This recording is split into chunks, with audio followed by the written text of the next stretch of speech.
All right, so this is video number 3.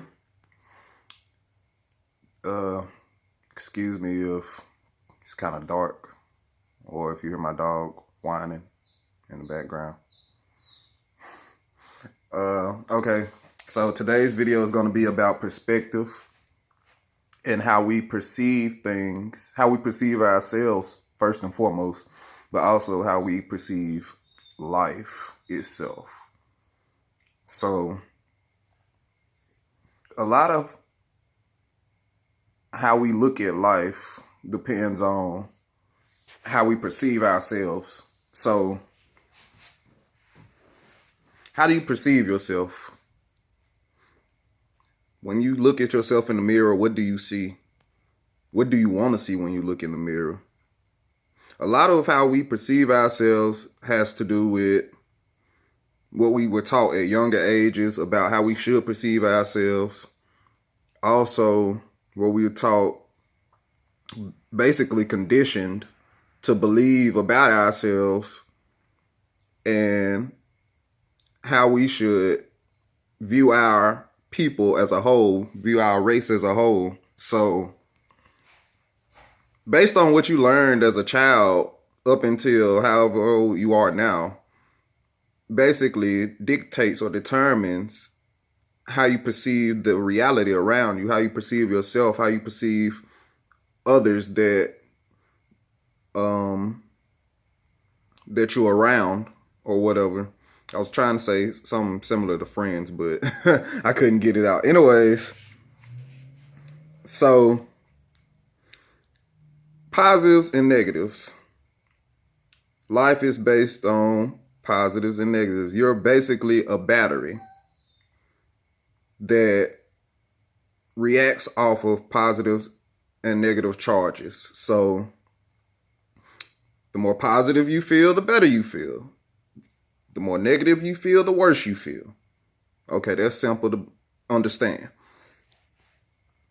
What's harder and more in-depth to understand is that although we are influenced by outside entities, that a lot of how we perceive ourselves is on the inside. So if you want to live a more positive life, you have to first start thinking positively and then believing that the positivity is real. Have faith that the positivity will continue. Once you start thinking negatively, it instantly goes down. Your mood goes down, it changes. You don't want to be around people, start talking crazy, whatever the case may be. So if you're going through a negative situation, you should always view it as a positive.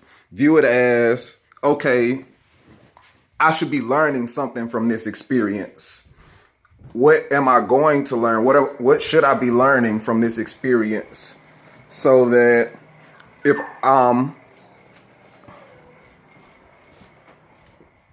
I ever come back to it again, basically, what do I need to do differently to make sure that it doesn't happen a third, fourth, fifth time?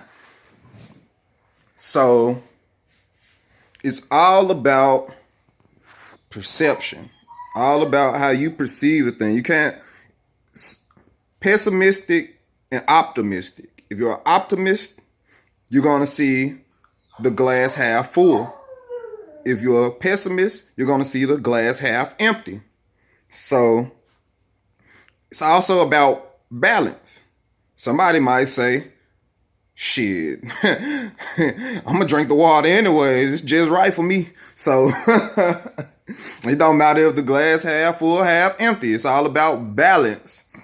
Where do you feel comfortable? How do you feel comfortable? And in what settings do you feel comfortable?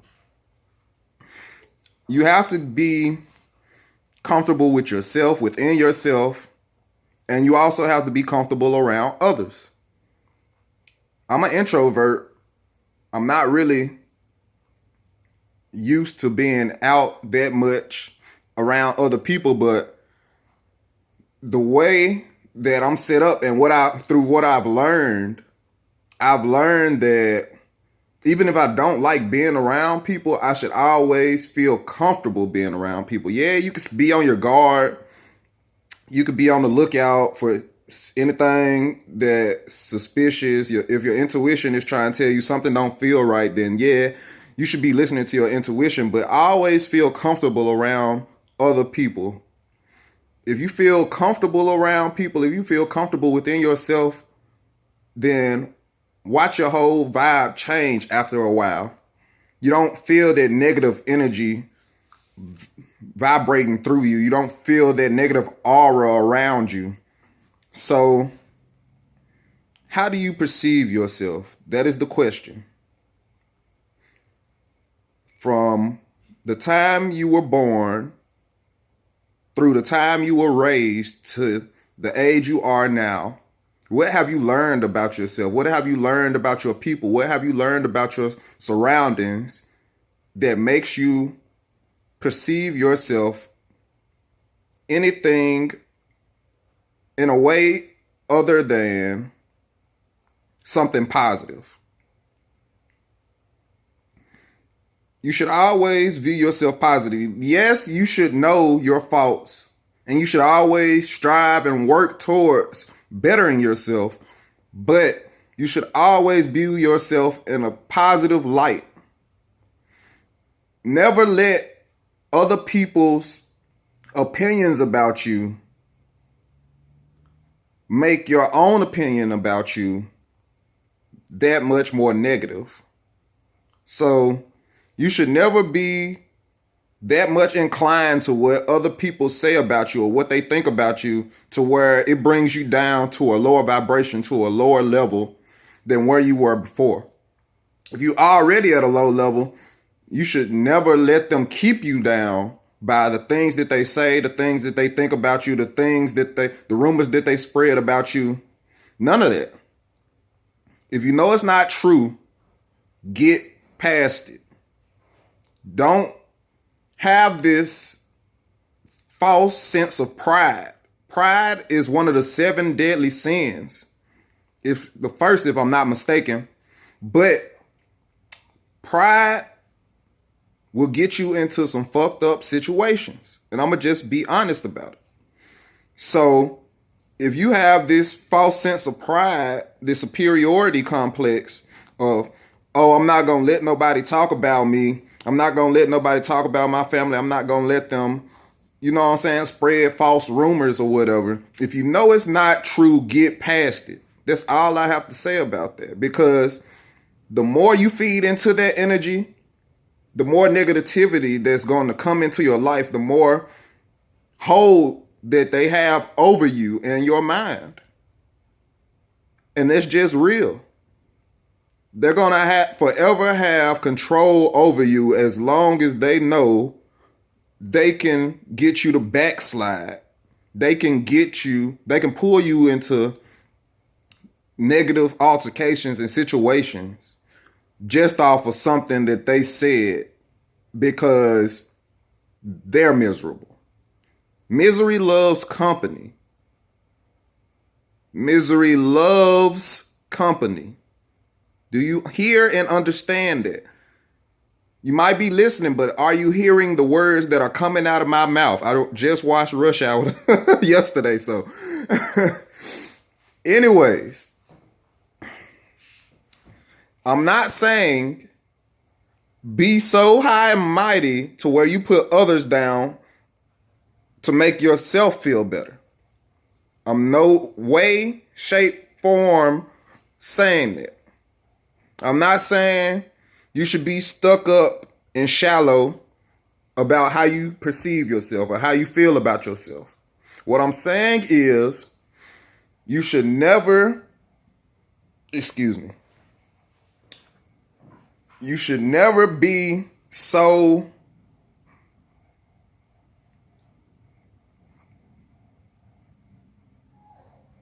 soft-spoken. That's not the word I'm looking for. You should never be so pessimistic to where all you care about is the negatives. All you care about is how others perceive you. Because if we all live like that, if we all live based off how others saw us, how others perceived us, it's an eye for an eye, basically. The blind leading the blind. That's how it is. Because everybody is now operating on, okay, if I do this, how are people going to see me? If I do this, if I say this, how are people going to look at me? What are they going to think about me? Are they going to hold me up to a higher perspective, or are they going to shun me? You can't live like that. If I lived like that, there was so much that I wouldn't have learned through my journey. I wouldn't even start making videos because I'd be worried about, okay, if I say this and it sounds crazy to me, how is it going to sound to other people? But if I know it's the truth, if I know I learned that for facts, then it shouldn't matter what other people think. It doesn't matter what other people think. So, shut up, David. On a spiritual level, you have to feel the spirit within you telling you to move forward, to strive on, to do you. Don't let other people's negative energies and frequencies drown out the sound of your intuition, of your Holy Spirit inside you. Once you do that, you're no longer being led by the Spirit. If you listen to your intuition, if you listen to your first mind, you'll forever be led by the Spirit. And whatever negative situations you think you may be in, whatever negative problems that someone may have caused towards you or you may have brought upon yourself, it doesn't matter. Karma doesn't last long. Yes, I believe in karma. Yes, I believe in you reap what you sow. So, if you sow negative into your life, then you're going to reap the negative benefits. And likewise, if you sow good into your life, you're going to reap good benefits. And your intuition, your inner self is going to tell you, your Holy Spirit is going to tell you if this is right for you, if this is what you should be doing. It's all about our level of consciousness. We hold humans to such a high standard because of their level of consciousness. Animals are smart too. They are conscious beings. We just hold them to a lower standard because they can't speak English, or they can't speak Chinese or Russian or whatever the hell else. But they are conscious beings. And then we look at them when they do something conscious and be like, oh, they're so smart. Okay, they probably saying the same thing about your dumb ass. Oh, that human is so smart. Roof, roof, roof, roof, roof. So it's all about your level of consciousness. Consciousness deals with the knowing of what's right and what's wrong. If you can't make a conscious decision based on is this right or is this wrong, then you're not being led by the Spirit. You don't have the Holy Spirit inside you. You need to be asking the Most High to give you that Spirit. If you can't make conscious decisions on if this is right or wrong, you are not being led by the Spirit. Adam and Eve took an apple, took a fruit from the tree of knowledge of good and evil. They became conscious and aware and knew of good and evil. So from that point on, they were able to make conscious decisions. They made their own decisions based on if this is good or if this is evil. So, it just so happens that it was certain people throughout the Bible that made decisions they knew were evil or bad and still chose to do them, and they reaped the negative benefits from it. So, in order to operate on a higher level, a higher vibration, a more conscious level, you have to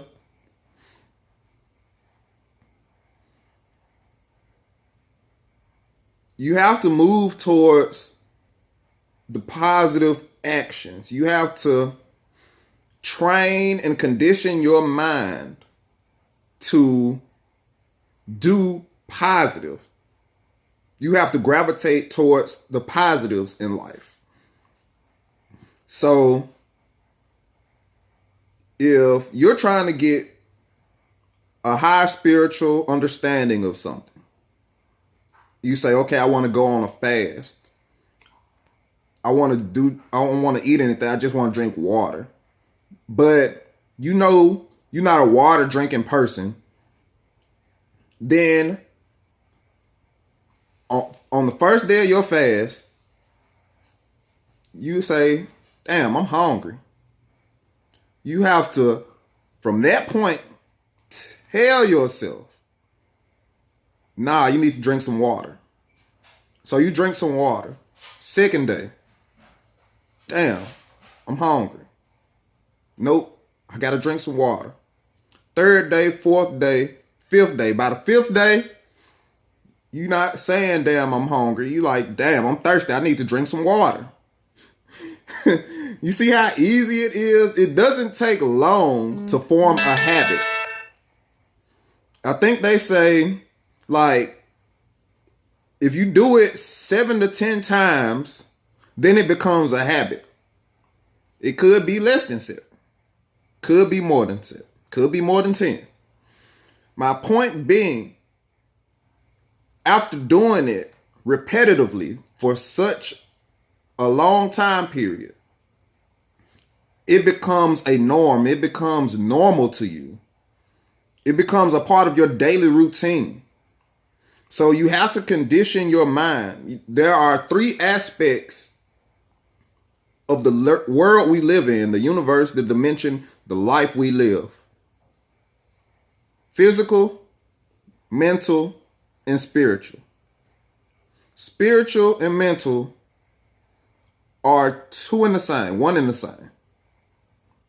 It's just spiritual operates on a higher level than the mental.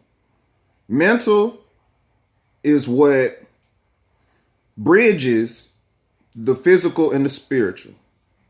I'll put it like this. The same situation, the fast.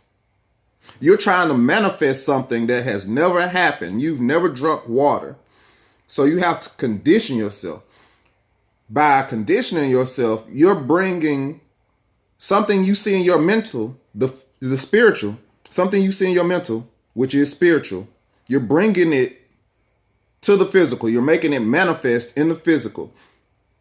I've never drunk water before. So this is something that I need to do. After a while, you condition your mind. You're drinking water. So now you see yourself drinking water. You just manifested that shit. Excuse me for all the cursing. There was a time, a very short time period, where I perceived myself as ugly, fat, a bunch of other things. But that was based on, I want to look cool in front of my peers, for other people. I tried to be some things that I wasn't, and it didn't work out. I learned from it. If you're not willing to learn from your negative situations, from your negative actions, then you're lost. You need to ask for guidance. You need to find guidance. If you can't find it from a preacher, from a pastor, from a reverend, in a church, You need to be finding what's right for you. You need to be finding somebody that leads you to that Holy Spirit.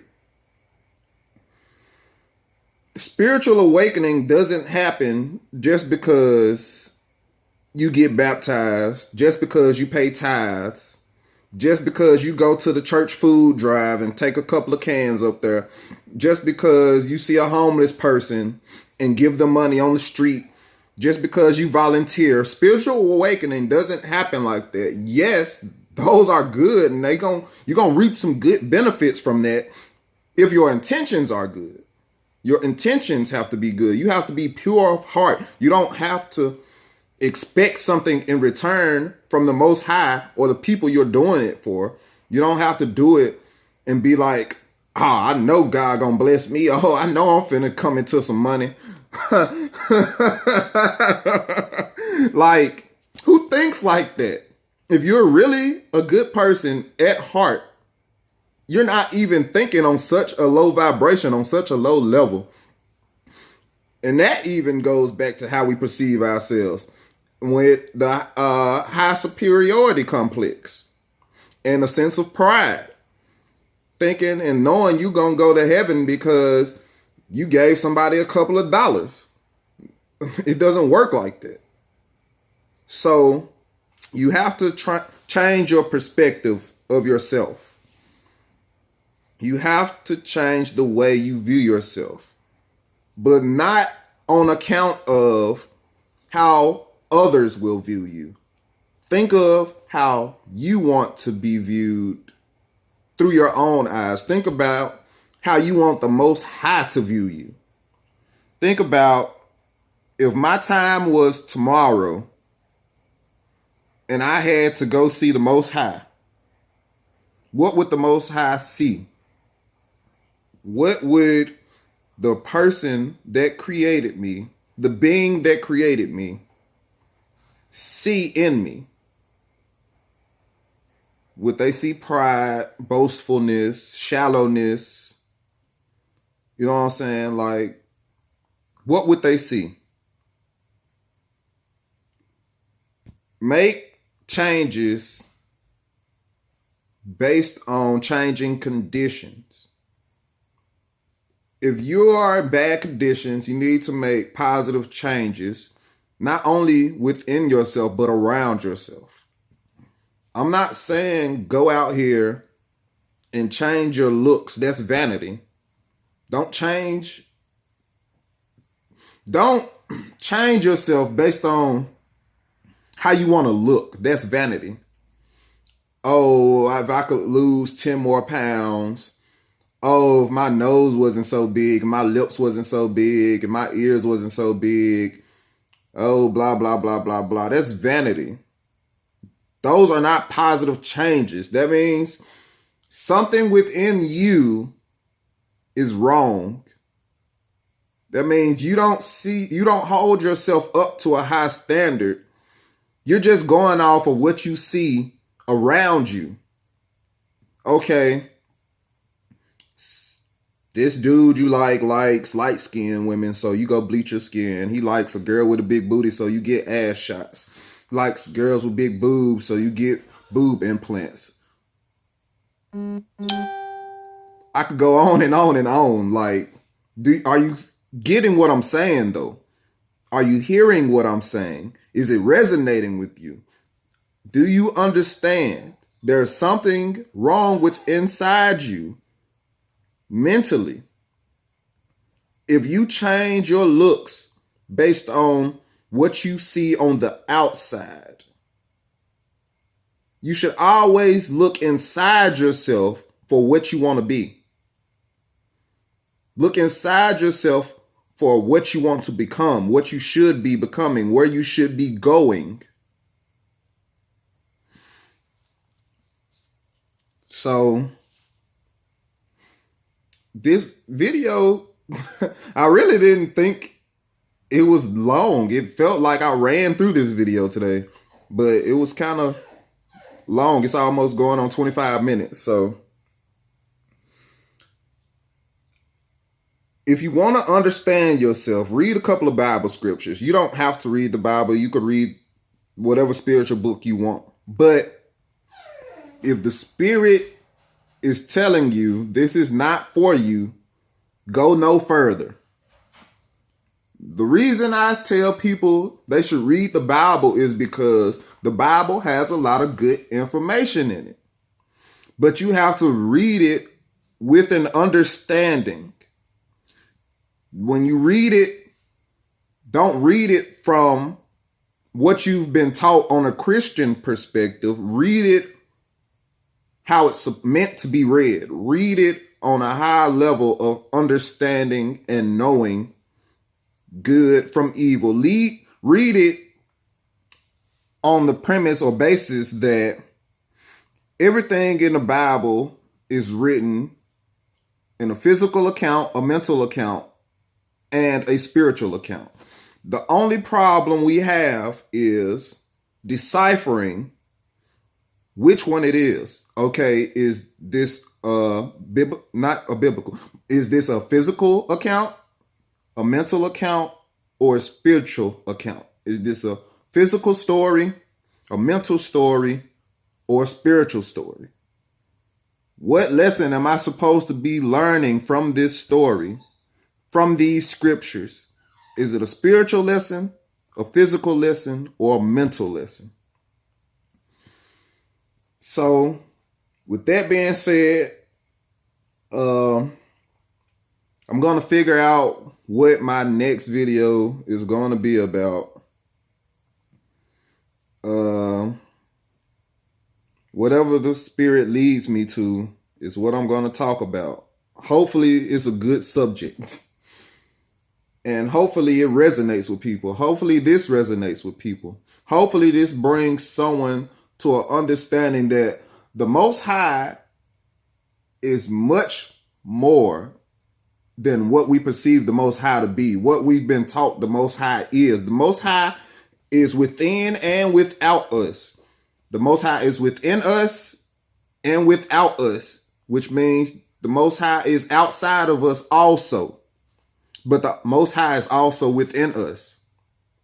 In order to get in touch with the Most High, you have to operate on a higher level of spiritual consciousness. Knowing good from evil, but choosing good. You have to choose the positives in life to perceive yourself as something positive. And that's it. Thank you.